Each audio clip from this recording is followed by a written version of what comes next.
जीतेंगे तो और भी लढेंगे। तर ठीक आहे, असो मंडळी, मी पुन्हा एकदा आपल्या सगळ्या मंडळींना मनापासून धन्यवाद देतो। तुम्हाला सगळ्यांना बाबांच्या इथे 5 तारखेला तुकाराम विजेचा मोठा कार्यक्रम आहे। त्यांना खरं म्हणजे तिकडं ओढ लागलेली आहे, पण आपला इथं दरवर्षीचा कार्यक्रम तिकडं मुलांसाठी परवा आले, आम्ही करतोय प्रयत्न।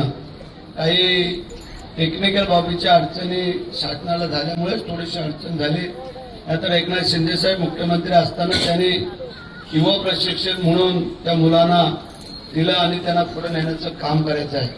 पण असो, जेवढं शक्य तेवढं आम्ही करतोय। बाबा तुम्हाला ही शुभेच्छा आणि माझ्या सर्व लाडक्या बहिणींना कार्यकर्त्यांना पण माझ्या शुभेच्छा राहतील। हा कार्यक्रम गेले किती वर्ष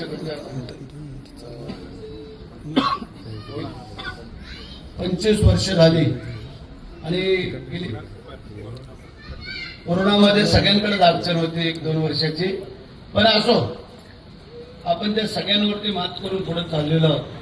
काळजी करायचं कारण नाही आहे, कारण स्वामींचं म्हणणंच आहे, भिवू नकोस मी तुझ्या पाठीशी। तसं आम्ही कधी भीत नाही, आम्ही कसली काळजी करत नाही आहे।